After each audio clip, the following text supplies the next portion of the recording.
Hola chicas y chicos, nuevamente con ustedes para continuar con nuestro repaso acerca de los diversos temas de la psicología. Y bueno, en esta oportunidad vamos a recordar las cualidades de los otros grupos de procesos psicológicos según su representación, según la función que cumplen. Y también vamos a recordar una teoría muy importante que en la actualidad está teniendo mucha relevancia y mucha importancia, ¿no? Para poder permitir el desarrollo del individuo, ¿ya? Entonces, el día de hoy vamos a centrarnos en 3 puntos importantes: la afectividad, la motivación, la inteligencia emocional, ¿ya? Que bueno, tienen cierta relación. Vamos a desarrollar entonces en un primer momento aspectos esenciales de la afectividad o del conjunto de procesos afectivos, ¿ya? La afectividad es definida como las vivencias que se van a manifestar como resultado de los vínculos que el sujeto establece con su medio físico y social, generando estados de afectación, ¿no? Que sería una forma de definir la afectividad.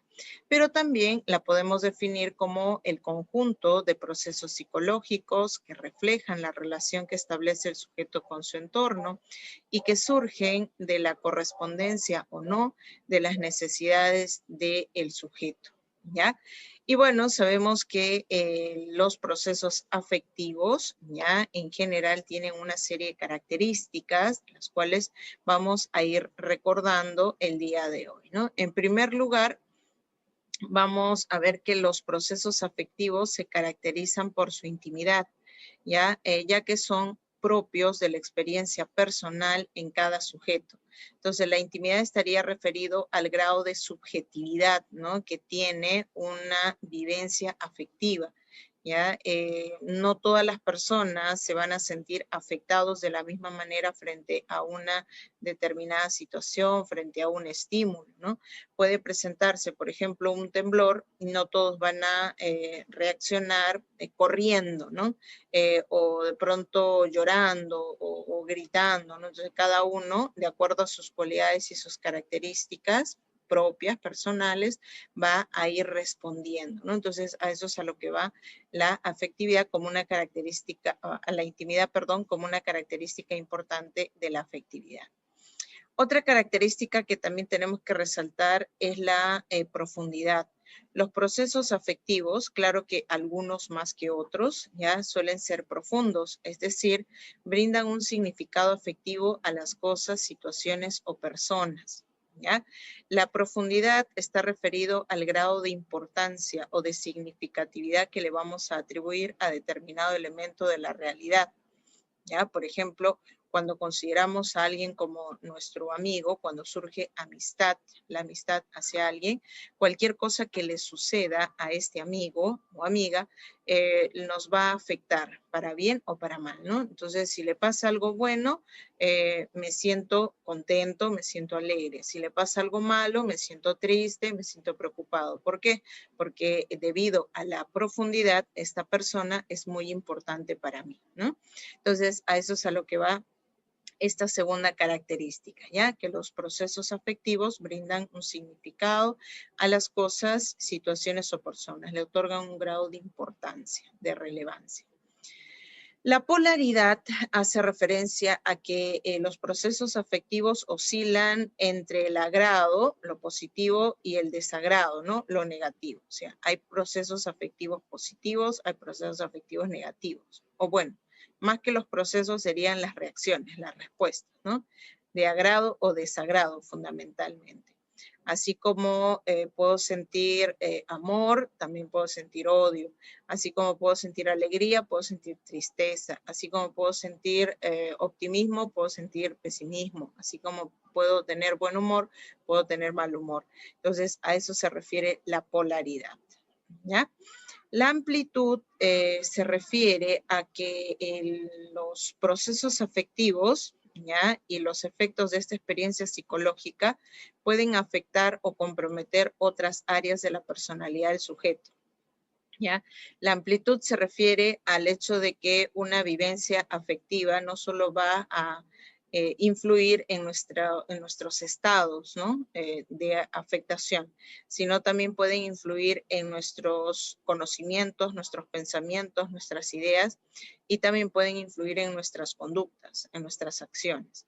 Por ejemplo, no sé si habrás escuchado de casos de personas que cuando están con mucho miedo o cuando están con mucha ansiedad, con muchos nervios, las mentes se les pone en blanco, sufren de bloqueos cognitivos, ¿no? O sea, no pueden recordar determinada información o no pueden razonar, ¿no? De manera lógica o coherente.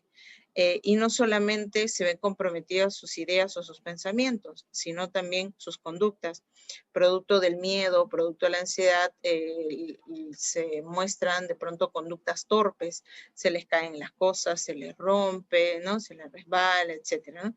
Entonces, a eso se refiere la amplitud, al hecho de que hay procesos afectivos que pueden comprometer a otras áreas de la personalidad, ¿no? Lo cognitivo, lo conductual también. ¿Ya? La intensidad está referida a que los procesos afectivos o manifestaciones afectivas alteran las reacciones fisiológicas modificando el sistema nervioso autónomo. Claro que hay algunos procesos que son más intensos que otros también, ¿ya? Pero en general los estados afectivos en los cuales se encuentra el sujeto suele comprometer y afectar, ¿ya? A sus, digamos que a su sistema nervioso autónomo, activan al sistema nervioso simpático, al parasimpático y genera una serie de cambios, ¿no? Cambios fisiológicos, cambios internos. Y finalmente el nivel, ya el nivel que está referido a el grado de valoración que la sociedad atribuye a las diversas manifestaciones afectivas.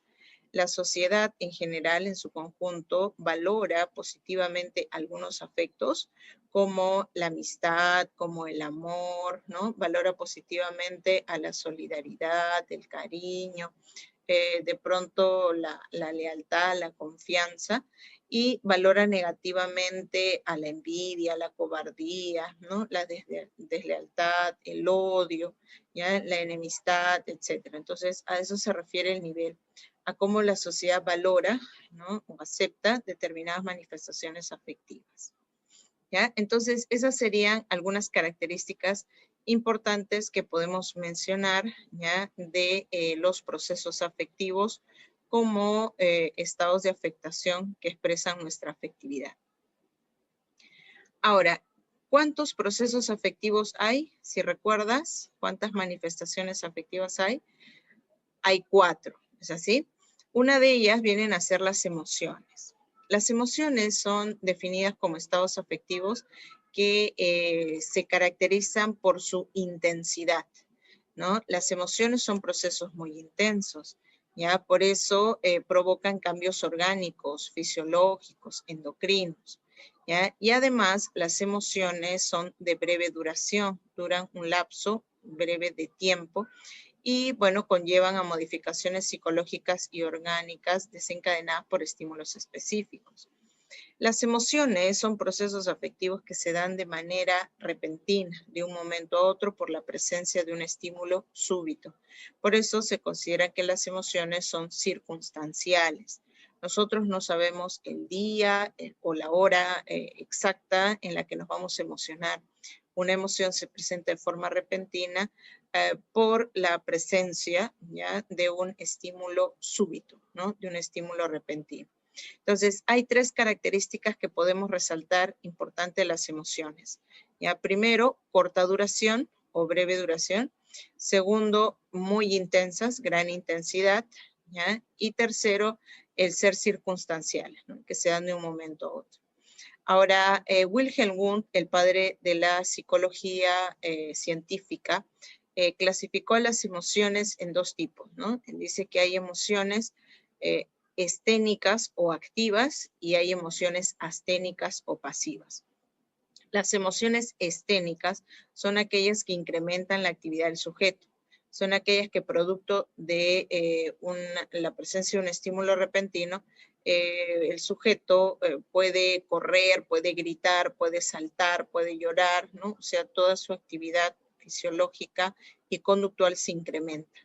En cambio, las emociones asténicas o pasivas son aquellas que provocan que el sujeto caiga en un estado de pronto de inamovilidad, ya que disminuyen o inhiben la actividad del sujeto, ¿no? Hacen que la mente se le ponga en blanco, que se queden paralizados, petrificados, inmóviles, ¿no? Sin poder reaccionar. Entonces, las emociones esténicas activan, ¿no? Al sujeto, y las emociones asténicas inhiben la actividad del sujeto. ¿Ya? Entonces esas serían algunas cualidades. Recuerda que las emociones tienen también como base biológica al sistema límbico, aquella estructura, ¿no? A nivel cerebral que es conocida incluso como el cerebro emocional. ¿Ya? Entonces, las emociones también están presentes en otras especies, además de la especie humana. Podemos observar, por ejemplo, en los perritos o en los gatitos, emociones como ira, como miedo, como alegría, por ejemplo, ¿no? ¿Ya? Emociones básicas. Ahora, por otro lado, el ser humano no solamente tiene emociones, el ser humano también tiene sentimientos, ¿ya? Los sentimientos que pueden definirse como estados afectivos relativamente estables que el sujeto vivencia hacia objetos significativos, aprendidos y de menor intensidad que las emociones. Entonces, a diferencia de las emociones que son de breve duración, los sentimientos son mucho más estables, son mucho más duraderos, más prolongados. Además, a diferencia de las emociones, los sentimientos son de menor intensidad, o sea, no generan estas modificaciones orgánicas como lo hacen las emociones. Por otro lado, mientras que las emociones básicas o primarias son innatas, en el caso de los sentimientos, son aprendidos, son resultado de la interacción social. Y en la definición que te hemos presentado, dice estados afectivos relativamente estables que el sujeto vivencia hacia objetos significativos.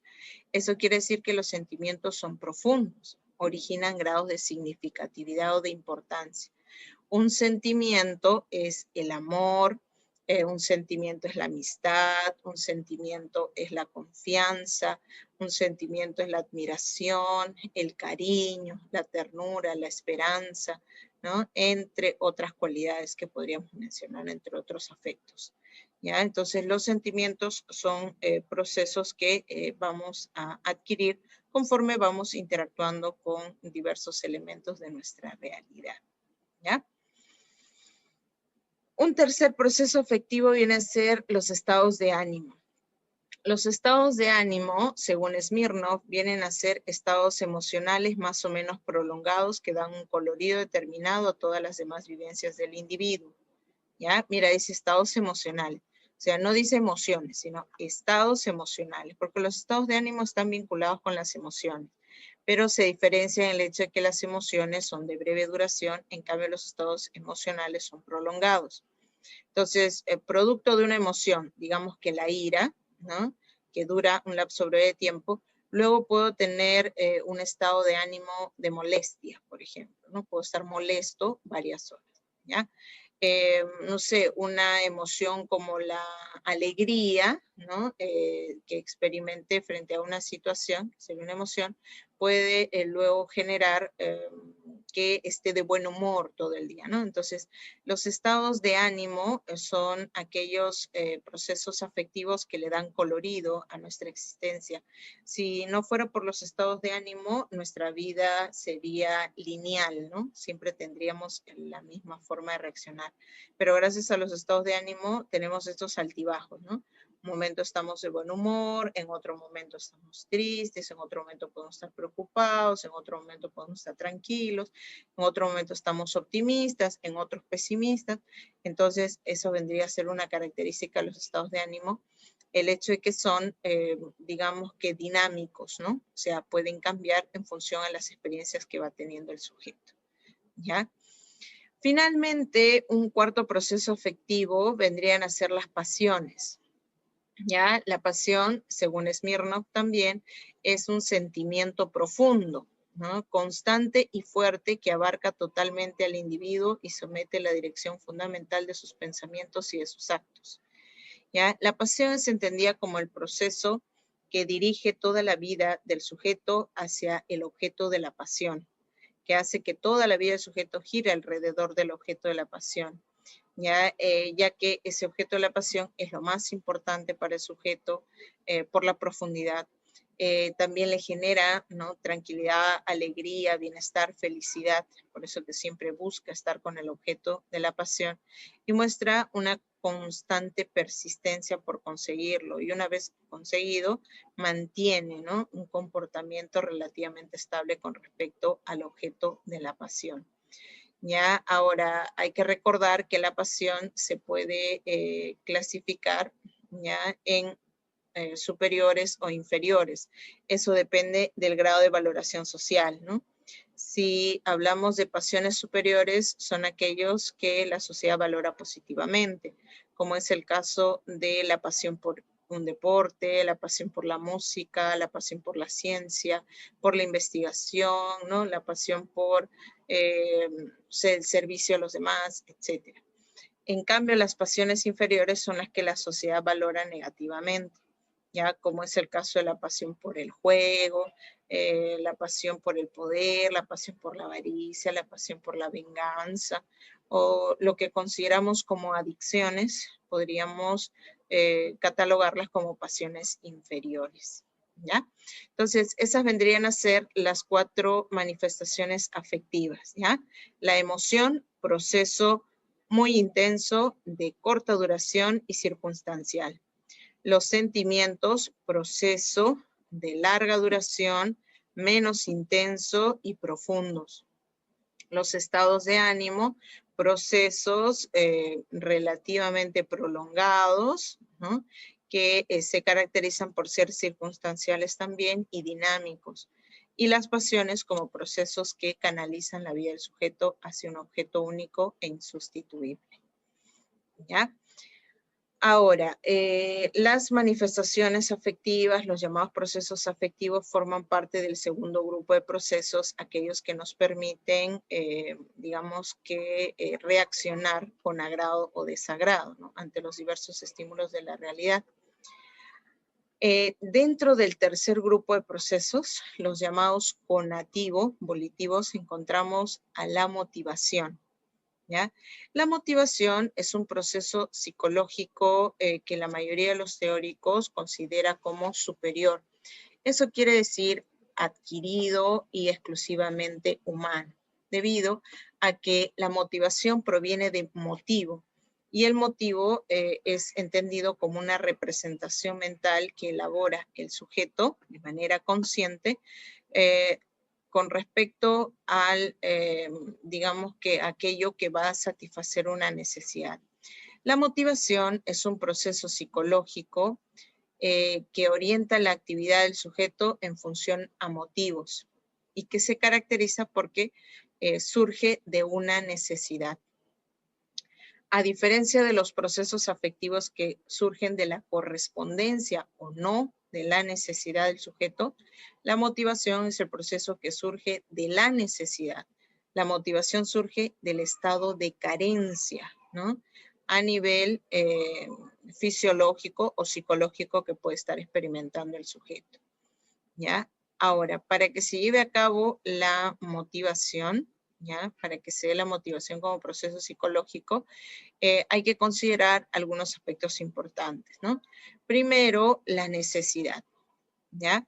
Los procesos psicológicos o el proceso motivacional, ¿no?, este proceso psicológico, va a surgir de una necesidad entendida como el estado de carencia o desequilibrio a nivel orgánico o psicológico. Cuando el sujeto toma conciencia de la necesidad, se va a representar mentalmente aquello que podría satisfacer esa necesidad. A esa representación mental de un objeto deseado, de aquello que va a satisfacer la necesidad, se le llama motivo. ¿Ya? Este motivo, una vez elaborado, va a impulsar al sujeto a que lleve a cabo una serie de actividades conscientes para poder satisfacer o no, en todo caso, la necesidad que tiene, mediante el logro de una meta, ¿ya? Entonces, digamos que este sujeto tiene una necesidad, que es el hambre, ¿no? Ni bien se da cuenta que tiene hambre, que necesita comer algo, se representa mentalmente, ¿no? Un plato de arroz con pollo, ¿no? Entonces, esa representación o imagen del plato de arroz con pollo sería el motivo. Ahora, para que esta necesidad de hambre desaparezca, esto que es una representación mental, se tiene que hacer real, se tiene que concretizar. Para ello, tiene que llevar a cabo una serie de actividades. Nadie va a adivinar que quiere comer arroz con pollo y se lo va a traer, así por así. No, el sujeto tiene que ir y buscar, ¿no? Al objeto o al elemento que va a permitir la satisfacción de esta necesidad. Ahora, cuando el motivo, ¿no? Que es una representación mental, busca que se haga real, cuando buscamos que nuestro motivo se haga real, se convierte en una meta, ¿ya? Entonces, ¿de dónde surgió todo este proceso motivacional? De la necesidad. Si el sujeto tiene hambre, se representa mentalmente un plato de arroz con pollo, luego va al restaurante, pide que le sirva un plato de arroz con pollo, lo come, ¿no? Y así reduce la necesidad de hambre. Ahora, digamos que tiene sed, ¿no? Quiere un vaso de gaseosa, va al kiosco, se compra una gaseosa, ¿no? Lo consigue, que sería la meta, lo toma y luego desaparece la necesidad. Y así constantemente estamos inmersos dentro del ciclo motivacional, ya que siempre estamos llevando a cabo conductas. ¿Ya? Ahora, las necesidades, desde el punto de vista psicológico, los podemos clasificar en tres tipos. ¿Ya? La motivación es un proceso superior, exclusivamente humano, pero las necesidades no son exclusivamente humanas. Hay necesidades también en los animalitos y a las necesidades que experimentan los animales se les llaman biológicas, ¿ya? Porque se originan de manera biológica y se regulan por el organismo, ¿ya? Son impostergables, son irreprimibles, ¿ya? Y se manifiesta en animales y bueno, en el caso de los seres humanos solo en estados de emergencia, diría, ¿no? Pero básicamente cuando hablamos de las necesidades biológicas son propias de los animalitos, ¿ya? Producto de la autorregulación interna. Entonces, la necesidad que tiene un perrito, que tiene un gatito, que tiene un caballo, que tiene una vaca, una oveja, etcétera, esas serían biológicas. Por ejemplo, dentro de estas necesidades biológicas encontramos a la necesidad de sed, ¿no? La necesidad de descanso, de hambre, de sexo, de actividad, ¿no? La necesidad de mantener una temperatura corporal interna adecuada, entre otras, ¿ya? Esas serían necesidades biológicas. Ahora, como el ser humano es un animal, también tiene estas necesidades biológicas, pero la diferencia radica en que el ser humano es un animal racional, es un animal consciente. Por lo tanto, el ser humano cuando experimenta estos estados de carencia a nivel orgánico, va a buscar satisfacerlo de acuerdo a lo que ha aprendido de su entorno social. El ser humano también tiene necesidades biológicas, pero ha aprendido cómo, cuándo y dónde satisfacer estas necesidades. ¿Y dónde lo ha aprendido? En la sociedad. Por eso a esas necesidades biológicas que experimenta el ser humano, que son reguladas por la sociedad, se les llama biosociales.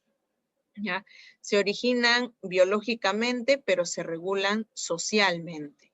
¿Ya? Son reprimibles. El ser humano, por su grado consciente, puede reprimir por determinado tiempo una necesidad o puede postergarla simplemente por un lapso de tiempo.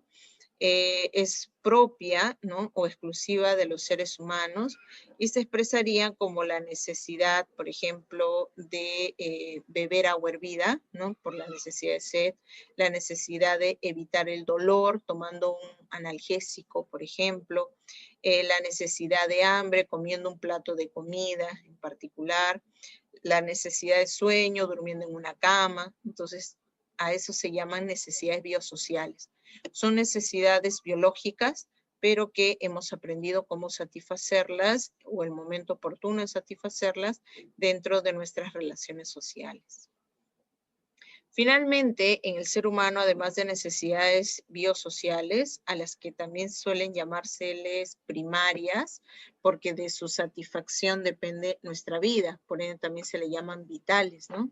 Entonces, estas necesidades biosociales deben de ser satisfechas periódicamente para que el sujeto no vea afectada su existencia.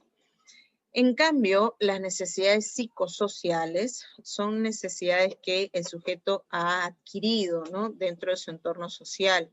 Por eso ahí se plantea que las necesidades psicosociales son originados y regulados socialmente. Tú no has nacido deseando ingresar a la universidad, por ejemplo. No has nacido deseando un celular o una computadora, ¿no? Eso lo has adquirido conforme has ido interactuando con el entorno. Estas necesidades son conscientes, también se pueden reprimir, se pueden postergar, son propias de los seres humanos también, y se expresaría, por ejemplo, en la necesidad de construir una casa de muchos pisos, ¿ya? Para de pronto alquilarlas y vivir de los ingresos que me dan, ¿no? Entonces, eso correspondería tal vez a la necesidad de seguridad, que es una necesidad psicosocial. La necesidad de pronto de tener éxito, la necesidad de influir en los demás, de poder, la necesidad de vivir en grupos sociales, de gregarismo, la necesidad de ser aceptado por el grupo, etcétera, ¿no? Entonces, hay una serie de necesidades llamadas psicosociales, ¿ya? Ahora, estas necesidades se denominan también secundarias porque de su satisfacción ya no depende la vida del sujeto, pero sí son importantes para que el sujeto se adapte, ¿no?, y se relacione con su entorno, ¿ya? Ahora, dentro de la motivación como proceso psicológico, hay una gran variedad de teorías que nos van a explicar qué es lo que impulsa al sujeto a llevar a cabo conductas o comportamientos, ¿no? Y hay una teoría que fue publicada más o menos a mediados del siglo pasado por parte de un psicólogo de orientación humanista conocido como Abraham Maslow, ¿ya? Este psicólogo, ¿ya?, establece una teoría a la que se le conoce como la jerarquía de las necesidades, ¿no? La teoría de la jerarquía de las necesidades.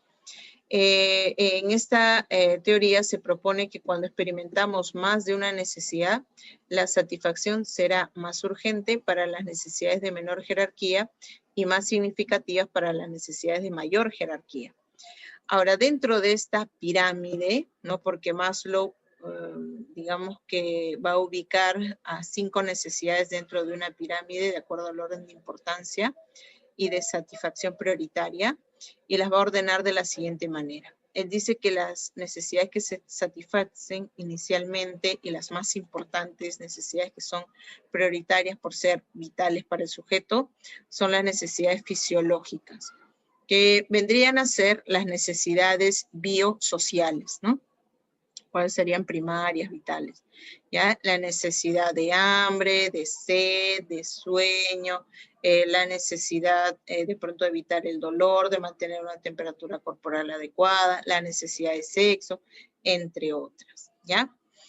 Una vez que se ha satisfecho la necesidad prioritaria, se va a buscar satisfacer la necesidad que está en el segundo nivel, ¿ya?, a la que llamó seguridad. Esta es la necesidad de sentirse estable, tranquilo, protegido o cuidado, ¿no? ¿Ya? Es la necesidad de estabilidad tanto económica como afectiva por parte del sujeto. Entonces, la necesidad de construir, por ejemplo, la casa de muchos pisos para luego poder vivir del alquiler de manera tranquila y calmada, podría ser una necesidad de seguridad. Luego que has satisfecho la necesidad de seguridad, es decir, luego que ya comiste y te sientes seguro y protegido, ahora vas a buscar ser parte de un grupo, vas a buscar integrarte, ¿no?, a otros, vas a buscar dar y recibir afectos. Por ende, la necesidad de contraer matrimonio, de formar una familia, correspondería a la necesidad de pertenencia. Algunos lo vinculan con gregarismo, también dicen, ¿no?, la necesidad de pertenencia, de gregarismo, ¿ya? Y de amor, ¿no? Una vez que se ha satisfecho la tercera necesidad, ahora se va a buscar satisfacer la necesidad de estima, que es la necesidad de reconocimiento, la necesidad de valoración, de aprecio, de admiración, ¿no? La necesidad de prestigio, de fama que pueden tener también algunas personas, ¿no? La de ser admirados por otros. Esa es la necesidad de estima, ¿no? Podemos entender la necesidad de estima de dos formas, ¿no? Hay una estima baja, que es la necesidad de valoración de otras personas hacia nosotros, y la estima alta, que sería la autovaloración, ¿no? Digamos así, o la valoración que hacemos acerca de nuestras propias cualidades. Una vez satisfecha estas cuatro primeras necesidades, que Maslow llamó necesidades de déficit, de carencia o de deficiencia, recién podemos aspirar a satisfacer la necesidad que está en el pico de la pirámide, en la cúspide. A esta necesidad le llamó autorrealización, que implica desarrollar todas las potencialidades al máximo, ¿no? Para así poder sentirnos plenos, felices. ¿Ya? A esta necesidad, Maslow le llamó necesidad del ser, ¿no? El desarrollo de todas las potencialidades, las aptitudes, aquello para lo cual hemos nacido. Maslow dice que cada uno de nosotros tenemos un conjunto de aptitudes que tenemos que reconocer, que siempre estamos orientados, ¿no? Al desarrollo de todo nuestro potencial. Entonces es importante que uno lo reconozca y lo identifique. Ya, si una persona nació para ser futbolista, será autorrealizado cuando se dedica al fútbol, ¿no? Si nació para ser médico, será autorrealizado cuando se dedica a la medicina. Si nació para ser músico, será autorrealizado cuando se dedique a la música, ¿ya? Pero lamentablemente en nuestro entorno hay muchas personas que han nacido para algo, pero terminan desempeñando otras actividades porque se dejan llevar por otros factores, ¿no? Entonces, por eso Maslow decía que no todas las personas logran la autorrealización, ¿no? Son pocas las personas que logran la autorrealización y que es distinta en cada persona, ¿ya? Entonces, si relacionamos ya las necesidades de la jerarquía de Maslow con los tipos de necesidades que hemos visto, las fisiológicas serían biosociales o primarias, y la de seguridad, pertenencia, estima y autorrealización serían psicosociales o secundarias, ¿ya? Y bueno, la satisfacción de necesidades va desde lo inferior hasta lo superior, de lo más básico, elemental, hasta lo más complejo, ¿no? Entonces, esas vendrían a ser algunas características que debemos de tener presente con relación a la motivación. Ahora, finalmente, vamos a recordar algunos aspectos relacionados a la inteligencia emocional, ¿ya? La inteligencia emocional es una teoría, ¿ya? Que fue difundida en el año 1905 por parte de un periodista y psicólogo norteamericano de nombre Daniel Goleman. Sin embargo, tiene aportes de diversos teóricos. Hay muchos antecedentes para el surgimiento y desarrollo de la inteligencia emocional, dentro de los cuales se encuentran los estudios realizados por Peter Salovey y John Myers. ¿Ya? Que bueno, más o menos en la década de los 90, inicio de los 90, comenzaron a realizar un estudio acerca de la importancia que tiene digamos que necesidad de ejercer control sobre nuestras reacciones o respuestas afectivas para poder desempeñarnos o desenvolvernos eficazmente en nuestro entorno. La inteligencia emocional es entendida como una capacidad. Si es una capacidad, es una cualidad adquirida, se puede aprender. Esta capacidad, ¿no?, vinculada a la inteligencia emocional, se manifiesta con el poder expresar nuestros sentimientos, ya, el motivarnos, el de ejercer control de nuestras emociones y también de las emociones ajenas, y establecer un adecuado manejo de las relaciones interpersonales, ¿ya? Estudios referidos a la inteligencia emocional arrojan que para poder ser exitosos en la vida no basta con ser muy inteligentes en el plano intelectual o el plano cognitivo, no basta con saber mucho, ¿no? Hay que saber cómo utilizar esa información que sabemos, hay que saber cómo compartir esa información, hay que saber cómo relacionarnos con otras personas para poder desenvolvernos adecuadamente o eficazmente, ¿ya?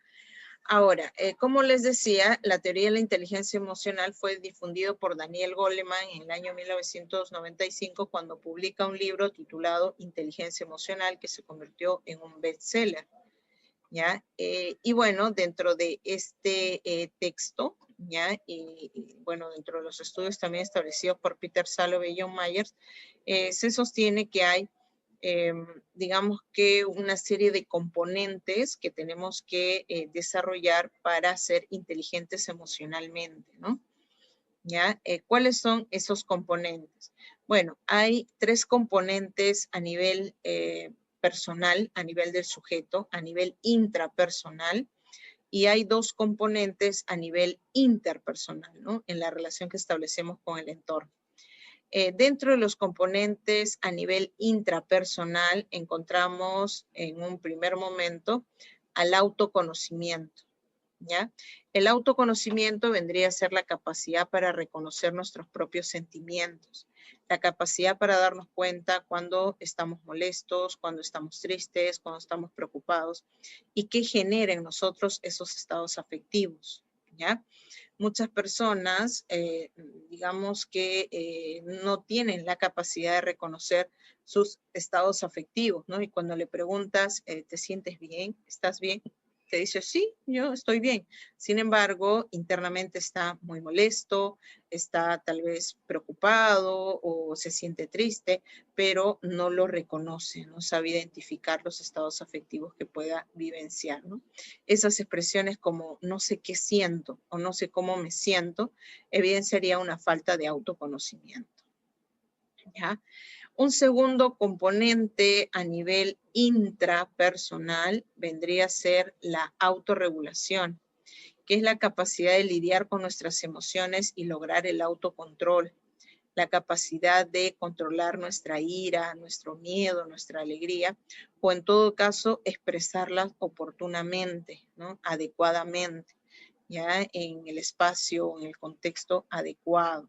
Entonces, eso es un aspecto que hay que tomar en cuenta también y que es muy complejo, ¿no? O sea, no es fácil que la persona ejerza un control sobre sus emociones porque las emociones como son muy intensas, a veces de pronto influye significativamente en nuestro actuar, nuestro comportamiento. Sin embargo, con el paso del tiempo, con el grado de conciencia que puede tener el sujeto, puede aprender a controlar sus emociones, ¿no? Aquellas personas que cuando notan que está teniendo mucha ira, mucha molestia, comienzan a respirar profundamente para así calmarse y tranquilizarse, está ejerciendo un tipo de autocontrol, un tipo de autorregulación, ¿ya? Hay diversas estrategias, ¿no? Para manejar las emociones. Recuerda que como dura un breve tiempo, ¿no? Un lapso breve de tiempo, mientras vas respirando, bueno, ya la intensidad de la emoción puede ir disminuyendo y puedes tener otro tipo de reacciones o respuestas, ¿no? Que favorezcan tu relación con los demás. La automotivación es el componente referido a la capacidad de dirigir nuestras emociones, nuestros sentimientos, nuestros estados de ánimo hacia el logro de objetivos, hacia el logro de metas. Por eso dice automotivación, ya que el sujeto al reconocer sus propios sentimientos, se dé cuenta de cómo se siente, qué sentimientos positivos y afectivos tiene, luego ejerce control sobre ellos, puede orientarlos hacia el logro de metas. Los afectos, ya sean positivos o negativos, los podemos utilizar como un motor que nos impulse a alcanzar lo que nos proponemos. ¿Ya? Por ejemplo, yo me propuse ingresar a la universidad, ¿no? De pronto, luego de dar mi examen, me faltó unos puntitos, ¿no? Entonces me siento triste, me siento frustrado. Pero esa frustración debo utilizarla como un motor que me impulse para volver a intentarlo hasta conseguirlo, ¿no? Hasta conseguir la meta de ingresar a la universidad. No dejarse vencer, ¿no? Por las limitaciones, por los fracasos o los tropiezos que podamos tener. Ya uno siempre debe automotivarse, ¿no? Ahora, hay 2 componentes a nivel interpersonal que también forman parte de la inteligencia emocional, que es importante que lo tomemos en cuenta, dentro de los cuales está la empatía, ¿ya? Que implica la capacidad de conocer y comprender los afectos ajenos, o sea, sentir lo que siente el otro, ¿no? O entender cómo se siente otra persona, para así poder establecer relaciones sociales, ¿no? Adecuadas, óptimas, ¿ya? Cuando una persona puede comprender cómo se siente la otra persona, ya va a saber cómo dirigirse hacia ella, ¿no? Establecer una comunicación eficaz, brindarle de pronto palabras de aliento, ¿no? Que le permitan de pronto enfrentar una situación que esté vivenciando. Entonces, por eso es importante la empatía, ponerse en los zapatos del otro, ¿no? Ya no debemos de juzgar siempre desde nuestro punto de vista, ¿no? Hay que ponernos en el lugar de la otra persona para poder así entender y comprender sus sentimientos y sus pensamientos. Finalmente, un quinto componente de la inteligencia emocional vendrían a ser las habilidades sociales, ¿ya? Entendidas como la capacidad para establecer relaciones interpersonales eficaces y satisfactorias. ¿Ya? Dentro de las habilidades sociales se encuentra la asertividad, que es un estilo de comunicación eficaz que promueve, ¿no? Un adecuado diálogo, ¿no? Una adecuada relación entre individuos. Ahora, la asertividad, como les mencionaba, forma parte de las habilidades sociales, pero es un estilo de comunicación, ¿ya? Que se caracteriza por, ¿ya? Hay en las personas generalmente tres estilos de comunicación. Una de ellas es el estilo de comunicación pasiva, otras el estilo de comunicación agresiva y finalmente el estilo de comunicación asertiva. El estilo de comunicación pasivo se caracteriza porque el sujeto no hace respetar sus derechos ante los demás. Cuando se comunica con otros, ¿ya? Experimenta mucha frustración, mucha ansiedad, tiene temor a expresar sus ideas, sus necesidades, sus afectos, dejando que los demás decidan por él o por ella. ¿Ya? La persona que tiene un estilo de comunicación pasiva permite en muchos casos que los demás se aprovechen de él o de ella. Por eso es un estilo de comunicación que de pronto debemos de evitar, ¿no? Debemos de desarrollar un estilo de comunicación eficaz que es el estilo asertivo, ¿ya? Que es el que hace respetar sus derechos, respetando los derechos de los demás. Es la persona que se siente bien consigo misma, con sus cualidades, sus características. Es una persona que muestra mucha independencia y autonomía en torno a sus decisiones. Es de las personas que sabe ser críticas, ya constructivas, y también sabe recibir críticas. ¿Ya? Es de las personas que sabe hacer cumplidos y también recibir cumplidos, lo que hace que se establezca una adecuada comunicación con otros. ¿Ya? El estilo de comunicación agresivo es el antagónico al pasivo. Es aquel que hace respetar sus derechos, pero no respeta los derechos de los demás o incluso se aprovecha de los demás, ¿no? Ya es el que siempre está a la defensiva y siempre busca hacer sentir menos al otro, ¿no? Durante su comunicación busca imponer sus ideas, ¿no? Su punto de vista, no tolera las críticas o las opiniones diversas a las que pueda tener, ¿ya? Y es por eso que personas con ese estilo de comunicación a la larga generan que las demás personas se alejen, ¿no? de él o de ella, porque no se sienten bien, ¿no? Estableciendo una comunicación con ese tipo de personas, ¿ya? Entonces sería importante, ya que busquemos la forma de desarrollar un estilo de comunicación asertiva, expresando lo que necesitamos, lo que deseamos de una manera adecuada, sin hacer sentir mal al otro, ni tampoco permitir que nos hagan sentir mal.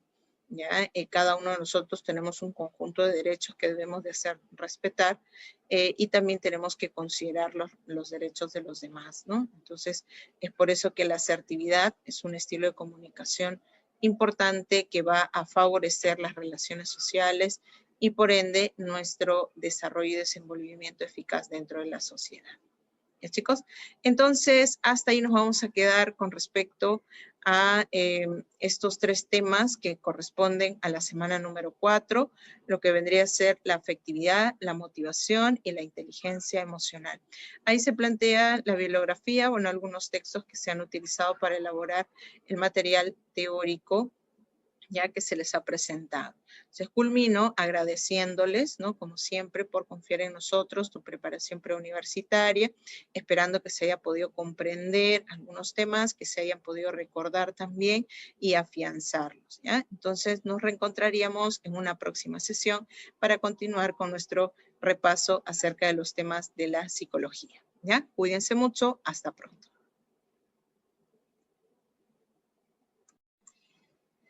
Bueno, chicos, luego de haber recordado los contenidos más importantes referidos a la afectividad, la motivación y la inteligencia emocional, pasaríamos ahora a la resolución de nuestra práctica dirigida. ¿Ya? Les presento entonces el solucionario de la semana número 4. La primera pregunta, ¿ya? Nos dice, en la infancia, desde los 7 meses de gestación hasta los 3 años, se desarrolla predominantemente el sistema. Y cuando una madre atiende a su hijo con paciencia, juega, le canta, lo abraza, lo besa y da sus alimentos con amor, se estructuran los... Bueno, si nos centramos en este último concepto, el amor, recuerdas que el amor sería considerado como un sentimiento, ¿no? Por lo tanto, nos centraríamos en las dos últimas alternativas, ¿ya? Ahora, si hablamos de la infancia desde los 7 meses hasta los 3 años, ¿ya? Se va a desarrollar principalmente el plano afectivo, ¿no? Por ende, la clave en la pregunta número 1 sería dado, ya que el proceso cognitivo, ¿no? O los procesos cognitivos, el sistema cognitivo requiere en gran medida de las experiencias que vaya teniendo el sujeto y el conativo mucho más porque implica las metas que deseamos alcanzar y por ende tener conciencia, ¿no? De los diversos elementos de la realidad. Por ende, la clave sería dado entonces, ¿no? Afectivos, sentimientos.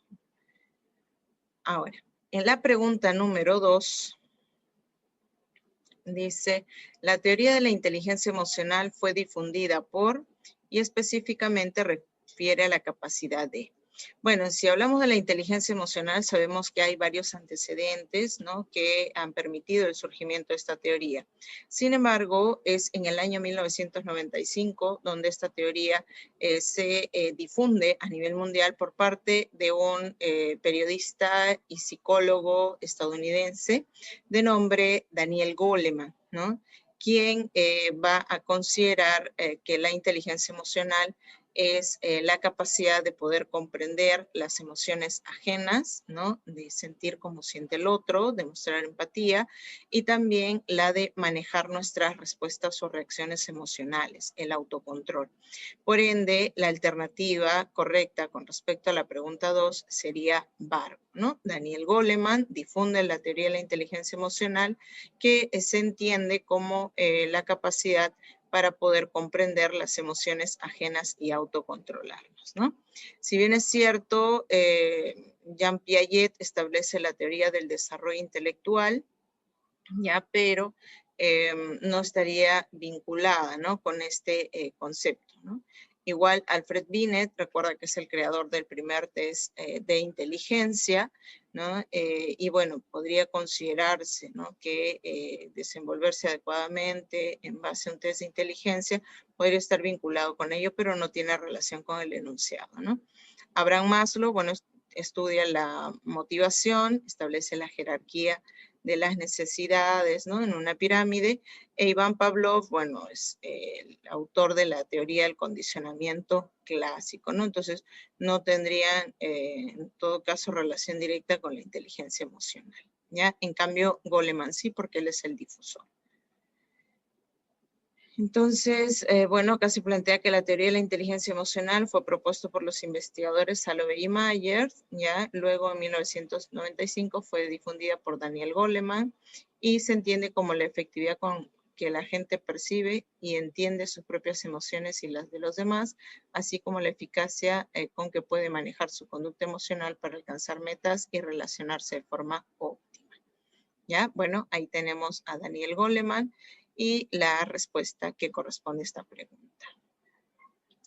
En la pregunta número 3 Dice, el señor se gana la lotería y grita descontroladamente mientras que uno de sus amigos lo observa con calma, con la calma que siempre lo caracteriza. Si respecto a lo mencionado, indique los enunciados correctos, ¿no? 1. El señor vivencia una expresión afectiva denominada emoción.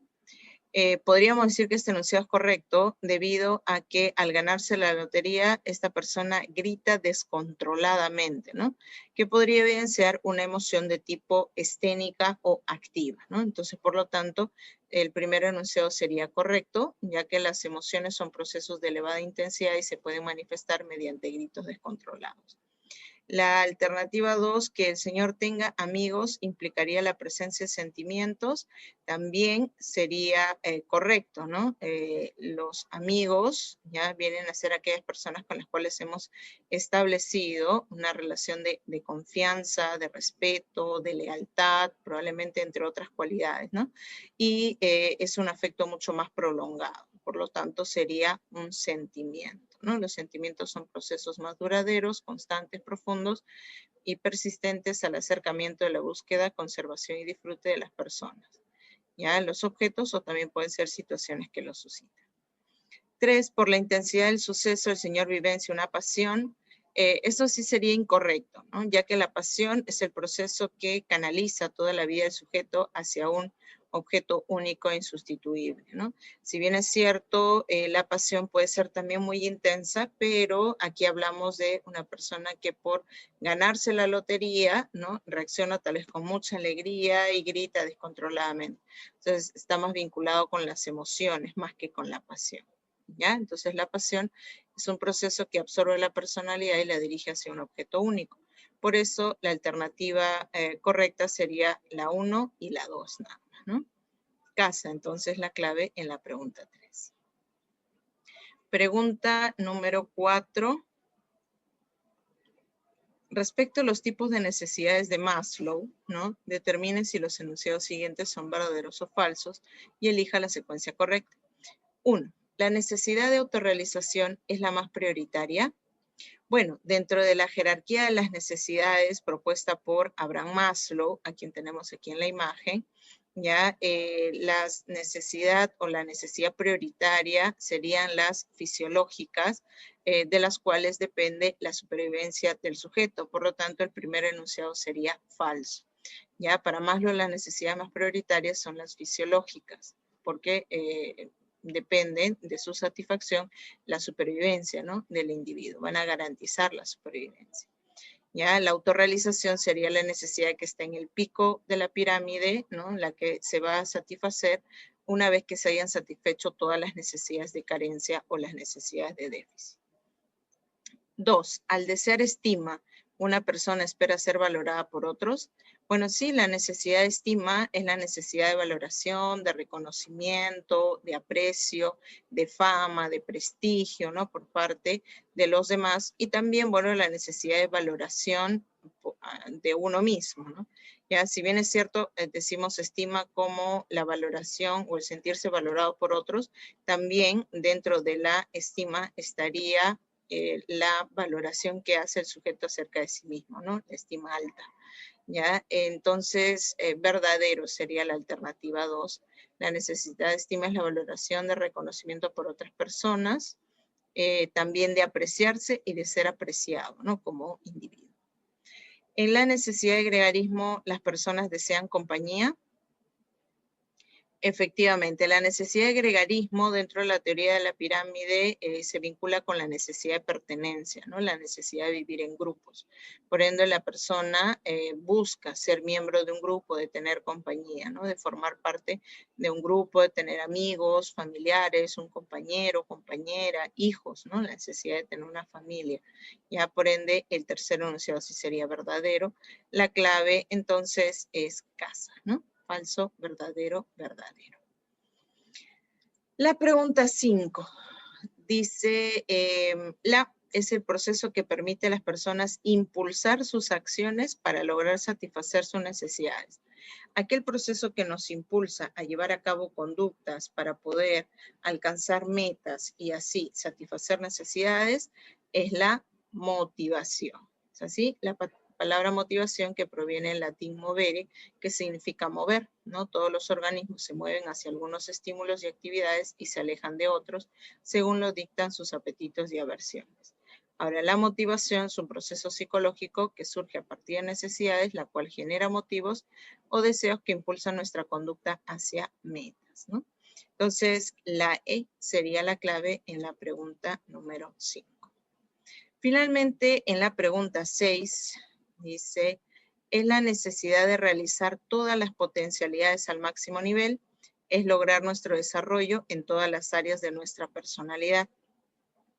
Entonces, ¿cómo se denomina a esa necesidad de realizar todas las potencialidades al máximo nivel? Bueno, esta pregunta estaría vinculada con la jerarquía de las necesidades propuesta por Abraham Maslow, ¿ya? Y de las 5 necesidades, ¿ya? Es la necesidad de autorrealización, aquella que se expresa con la búsqueda de la realización completa, del desarrollo máximo de todo nuestro potencial, ¿ya? La necesidad de autorrealización, entonces, sería entendida como la necesidad de crecimiento, ¿ya? En esta necesidad no hay carencia, no es que falta algo en el sujeto, sino que sería más un impulso para completarse, para realizarse uno mismo, ¿no? Entonces, por ende, la clave sería autorrealización, ENA. Chicos, entonces hasta aquí ya hemos resuelto las preguntitas que se han formulado como práctica dirigida y termino agradeciéndoles a cada uno de ustedes por la atención prestada y nos reencontramos en una próxima oportunidad. ¿Ya? Cuídense mucho. Hasta pronto.